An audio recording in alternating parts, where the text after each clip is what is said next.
सीताराम दोस्तों, आज का टॉपिक है संघवाद। आज हम अपने देश के संघवाद के बारे में पढ़ेंगे।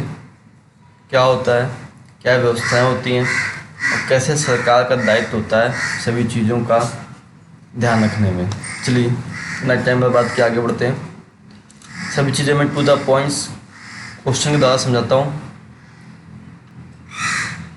चलिए, संघीय व्यवस्था में दो या दो से अधिक प्रकार की सरकारें होती हैं, तभी संघ नाम दिया गया है। ऐसा तो संघ दे नहीं सकते नाम।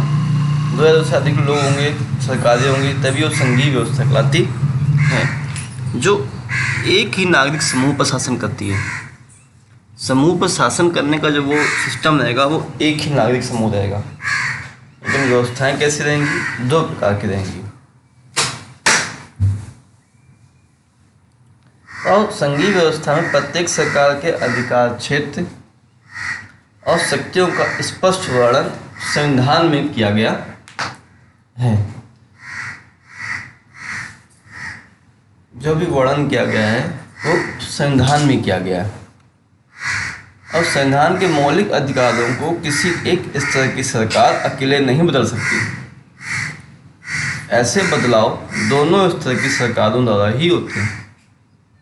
कैसे होते हैं? कोई भी संविधान के जो मौलिक अधिकार हैं, प्रावधान हैं, उनको किसी एक स्तर की सरकार अकेले कभी नहीं चेंज कर सकती। इस प्रकार के जो चेंजमेंट्स होते हैं उनको केवल सरकारें, वो भी दोनों स्तरों के द्वारा ही होती हैं। चलिए आगे देखते हैं।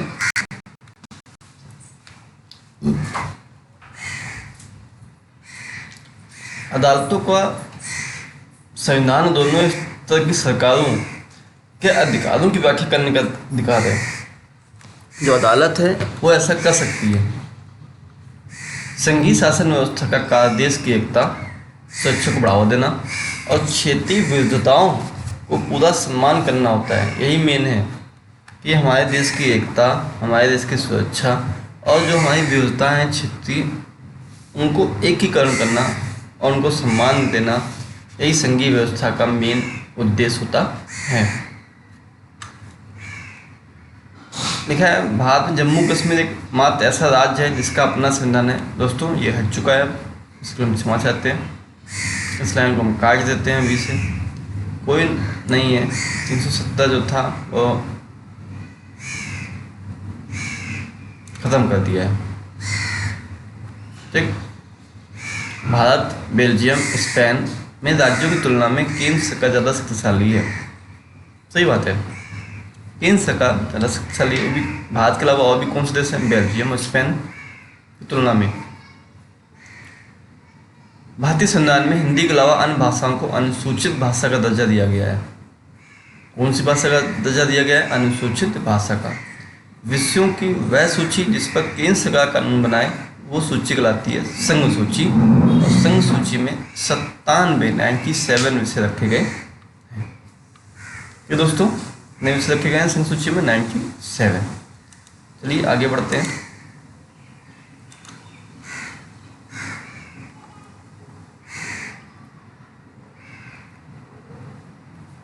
भारत में कितने प्रतिशत लोगों की जो मातृभाषा है वो क्या है? हिंदी है। भारत में कितने प्रतिशत लोगों की मातृभाषा हिंदी है? दोस्तों 40% भारत के लोग हिंदी बोलते हैं। मत भूलिएगा, 40% लोग। और संविधान द्वारा कितनी भाषाओं के अनुसूचित भाषाओं को दर्जा दिया गया है? 21 भाषाएं हैं और हिंदी मिलाकर के एक और हो जाएगी 22 भाषाएं। एक ऐसी सरकार जो एक से ज़्यादा राजनीतिक पार्टियों द्वारा एक साथ मिलकर बनाई जाए, गठबंधन की सरकार कहलाती है। कांग्रेस की बनाई थी अभी। नगर निगम के प्रमुख को क्या कहते हैं? नगर निगम के प्रमुख को हम मेयर कहते हैं। क्या कहते हैं? मेयर। भारत के किस राज्य को विशेष दर्जा प्राप्त है? किसी को नहीं। केंद्र और राज्य सरकारों के बीच में होने वाले विवादों का निपटारा कौन करता है? न्यायपालिका। स्थानीय शासन वाली संस्थाएं जो शहरों में काम करती हैं क्या कहलाती हैं? नगर निगम और नगर पालिका। निम्न में से कौन सा विषय केंद्र सूची में शामिल नहीं है? बैंक, कानून और सुरक्षा। क्यों? बैंकिंग, मुद्रा, रेलवे सब केंद्र के हैं। शामिल नहीं है कानून और सुरक्षा। केंद्र और राज्यों के बीच सत्ता का बंटवारा कितनी सूची में होता है? 3 सूची में होता है। संघ सूची, राज्य सूची, समवर्ती सूची। राज्य पुनर्गठन आयोग की रिपोर्ट को कब लागू किया गया? 1 नवंबर 1956 को लागू किया गया। सत्ता का विकेंद्रीकरण किसे कहते हैं?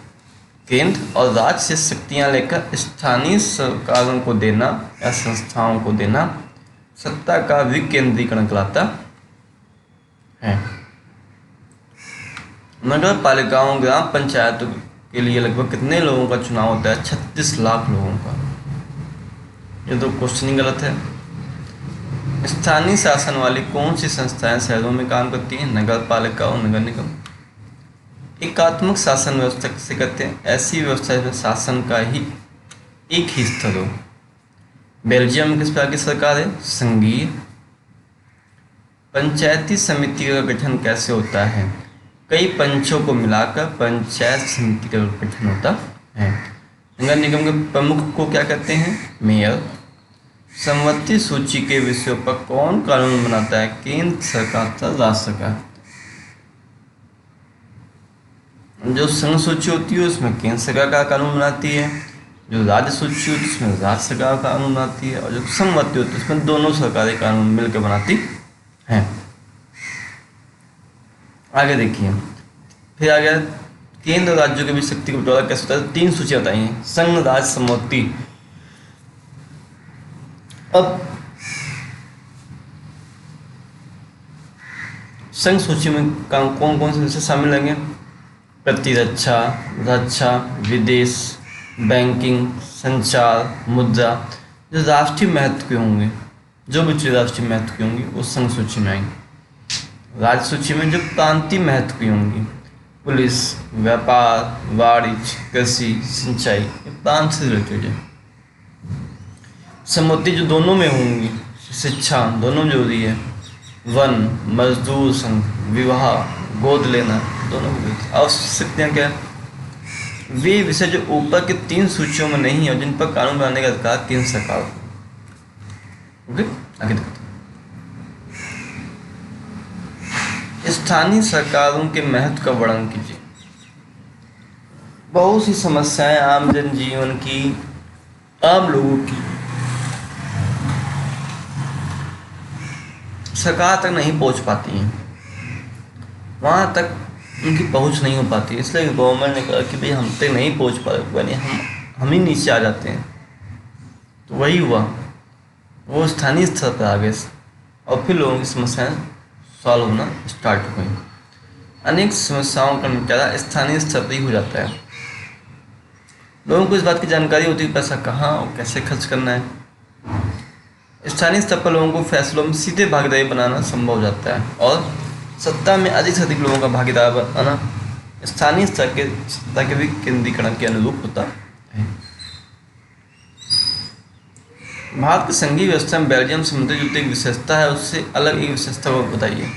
मिलती जुलती एक ही व्यवस्था है कि दोनों देशों में संपूर्ण देश के लिए एक संघ सरकार का गठन किया गया है, ये बात है। अलग विशेषता है कि बेल्जियम केंद्र सरकार की अनेक शक्तियां देश के 2 क्षेत्रीय सरकारों को सुपुर्द कर दी गई, 2 क्षेत्रीय सरकारों को सुपुर्द कर दी गई, जबकि भारत में केंद्र सरकार अनेक मामलों में राज्य सरकार पर नियंत्रण रखती है। ठीक, 1992 के संविधान संशोधन द्वारा लोकतांत्रिक व्यवस्था में विकेंद्रीकरण को प्रभावी बनाने के लिए क्या प्रयास किए गए हैं? क्या प्रयास किए गए हैं? स्थानीय निकायों के चुनाव नियमित रूप से अनिवार्य किया गया करवाना, कम से कम 1/3 सीटें महिलाओं के लिए आरक्षित कर दी गई। हर पंचायत में पंचायत और नगर पालिका चुनाव कराने के लिए चुनाव आयोग नामक एक स्वतंत्र संस्था का गठन कर दिया गया और राज्य सरकारों को अपने राजस्व और अधिकारों का कुछ हिस्सा स्थानीय निकायों को देना पड़ रहा है।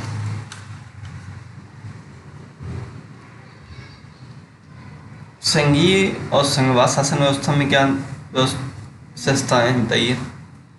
संघीय व्यवस्था में सत्ता केंद्रीय सरकार और अन्य सरकारों में बढ़ जाती है।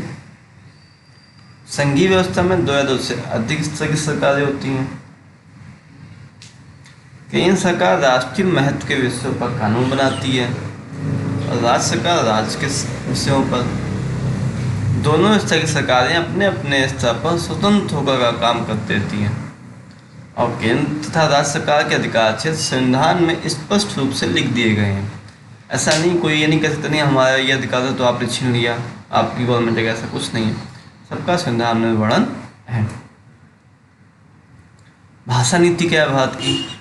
भारत में किसी भी भाषा को राष्ट्रभाषा का दर्जा नहीं दिया गया, लेकिन हिंदी और किस भाषा को अनुसूचित भाषा का दर्जा जरूर प्रदान किया गया है। अंग्रेजी को राजकीय भाषा के रूप में मान्यता दी गई है, वो भी कहाँ, विशेषकर गैर हिंदी भाषी प्रदेशों को देखते हुए।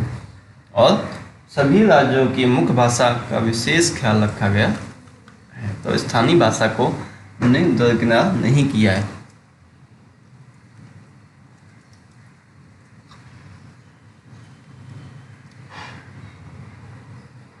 एकात्मक और संघात्मक सरकारों के बीच अंतर स्पष्ट कीजिए। एकात्मक शासन व्यवस्था क्या होगी? नाम से देख लीजिए। एक, केंद्र सरकार ही शक्तिशाली होती है।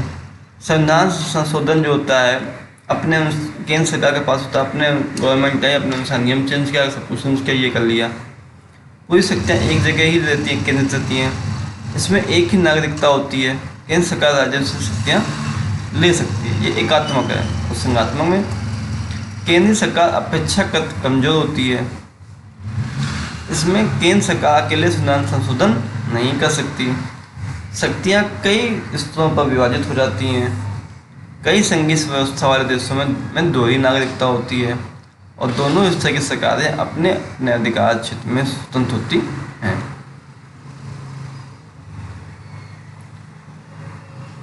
केंद्र और राज्यों के संबंध में आए बदलावों का वर्णन कीजिए। विभिन्न राज्यों में क्षेत्रीय पार्टियों की सरकारें हो जाती हैं। गठबंधन सरकारों के आने से केंद्र सरकार अपनी मनमानी नहीं कर पाती। केंद्रीय राजस्व में राज्यों को दी जाने वाली राशि में बढ़ोतरी हो जाती है। केंद्र और राज्य तनाव में कमी होती है। केंद्र राज्य संबंधों में सुधार आता है। केंद्र सरकार की योजनाओं में राज्यों के हितों का ख्याल रखा जाता है।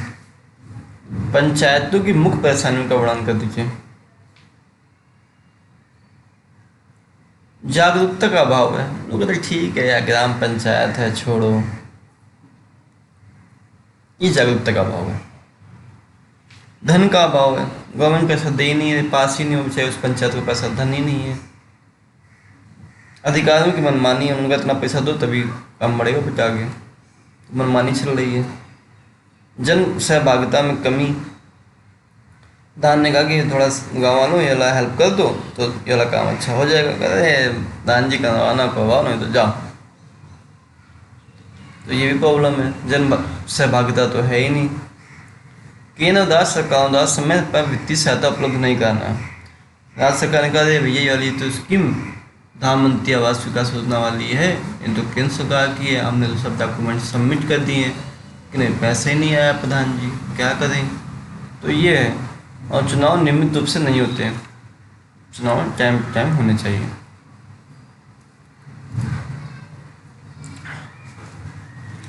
भारत एक संघीय व्यवस्था वाला देश है। इस तथ्य को साबित करने वाले मुख्य सिद्धांतों को लिखें। भारत में केंद्र, राज्य और स्थानीय 3 स्तरों पर सरकारें हैं। एक लिखित विस्तृत संविधान है हमारे पास। प्रत्येक स्तर की सरकार के अधिकार क्षेत्र संविधान में स्पष्टता वर्णित करी है और संविधान के मौलिक प्रावधानों को एक स्तर की सरकार अकेले नहीं बदल सकती। सर्वोच्च न्यायालय की संविधान की व्याख्या का अधिकार है। केंद्र राज्य सरकारों के बीच विधायी शक्तियों को संघ सूची, राज्य सूची, समिति सूची में बांटा जाता है और वित्तीय स्वायत्तता के लिए केंद्र और राज्य सरकारों के लिए अलग अलग स्रोत हैं। संघीय व्यवस्था की 3 बुराइयां रही है। केंद्र सरकार थोड़ी सी अधिक शक्तिशाली है और संविधान संशोधन का अधिकार केंद्र सरकार को ही प्राप्त होता है। संसद को अधिक अधिकार होने चाहिए थे। धन संबंधी अधिकारों का केंद्र के पास अधिक होता है और केंद्र सरकार का राज्य सरकार के मामलों में अनावश्यक हस्तक्षेप भी हो जाता है। विशेषताएं क्या है? सरकार एक से अधिक प्रकार की होती हैं। सत्ता का विभाजन होता है, प्रत्येक सरकार का अपना क्षेत्र अधिकार निश्चित होता है, दोनों सरकारें एक ही नागरिक समूह पर शासन करती हैं।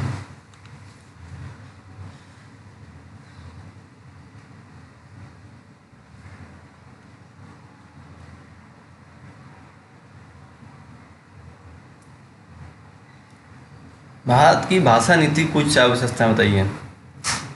संविधान में किसी भी भाषा को राष्ट्रभाषा का दर्जा नहीं दिया गया है। 22 भाषाओं का अनुसूचित भाषा का दर्जा दिया गया है।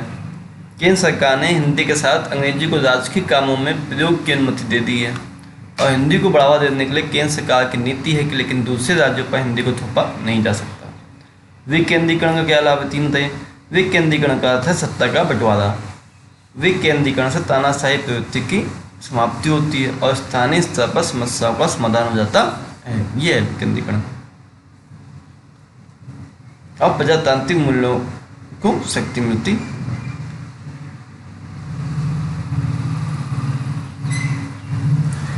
उन्नीस के संविधान संशोधन द्वारा भारत हमारे देश में सरकार के तीसरे स्तर को अधिक प्रभावशाली क्यों बनाया गया? क्योंकि गांव, प्रखंड, जिला स्तर पर स्थानीय सरकार का निर्माण हुआ। स्थानीय लोगों को सत्ता में शामिल करके देश के विकास में सहायक बनाया गया। महिलाओं, अनुसूचित जातियों, पिछड़े वर्ग के लिए आरक्षण की व्यवस्था की गई और स्थानीय स्तर पर समस्याओं का शीघ्र निपटारा हुआ। पंचायती राज की 3 विशेषताएं बताइए। वही है, स्थानीय स्तर पर सरकारों का गठन हुआ, समस्याओं का स्थानीय स्तर पर निपटारा हुआ, समय और धन की बचत हुई और स्थानीय लोगों को अपनी जिम्मेदारी का एहसास हुआ। दोस्तों, आज का छोटा सा टॉपिक संवाद था। हमारे साथ बने रहे। बहुत बहुत धन्यवाद आपका। जय हिंद, जय भारत।